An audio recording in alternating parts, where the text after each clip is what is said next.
কেমন আছে বন্ধুরা? ছোটদের পুরাণ কথা চ্যানেলে সকলকে স্বাগত। বন্ধুরা, আমার আজকের কাহিনী গরু সমেত অন্যান্য চতুষ্পদ প্রাণীদের বাচ্চারা কেন হয়েই হাঁটে, কোন দেবতার আশীর্বাদ তারা পেয়েছিল। প্রাচীনকালে রামু নামে একজন সৎ, নির্লোভ এবং সরল একজন মানুষ ছিল। তার একটি গাভী ছিল। সে সেই গাভীটির দুধেই কিন্তু তার সংসার প্রতিপালন করত। কিন্তু তার স্ত্রী ঈশানী ছিল কুটিল স্বভাবের। সে ছিল খুব ঝগড়াটে। সে সবসময় তার স্বামীর সঙ্গে ঝগড়া করত।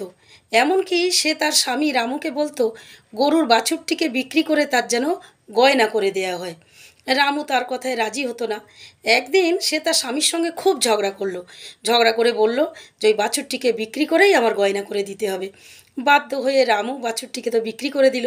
বিক্রি করে দিয়ে সেই টাকায় ঈশানীর গয়না করে দিল।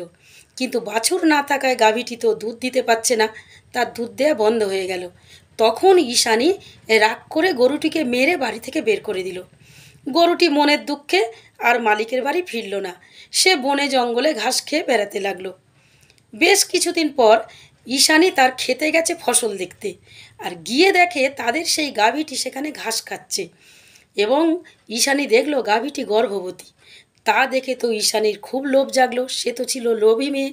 সে গাভীটিকে নিজের বাড়িতে আনার জন্য গাভীটির কাছে গেল, আর ওই মুহূর্তে গাভীটির প্রসব হয়ে গেল। সে একটি সন্তান প্রসব করলো। ঈশানীর আরও লোভ হলো। সে ভাবলো বাছুর এবং গাভীটিকে নিয়ে বাড়িতে যাবে, কিন্তু বাছুরটি তো ছোট। সে মাটিতে শুয়ে ছটপট করতে লাগলো। তখন কিন্তু চতুষ্পদ প্রাণীদের বাচ্চারা হয়েই হাঁটতে পারতো না।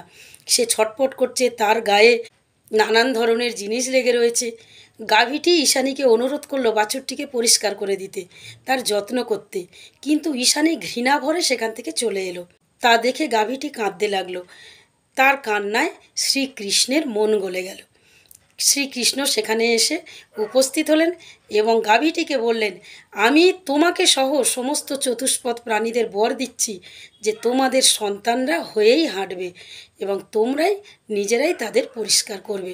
বন্ধুরা, তারপর থেকে গাভী এবং অন্যান্য চতুষ্পদ প্রাণীরা বাচ্চা প্রসব করার পর তাদের বাচ্চারা হয়েই হাঁটে এবং মায়েরা তাদের চেটে পরিষ্কার করে দেয়।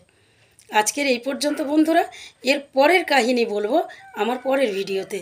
আর আজকের কাহিনী কেমন লাগলো তোমরা লাইক কমেন্টস করে দিও, এবং যারা এখনও আমার চ্যানেলটিকে সাবস্ক্রাইব করোনি তারা আমার চ্যানেলটিকে সাবস্ক্রাইব করে দিও।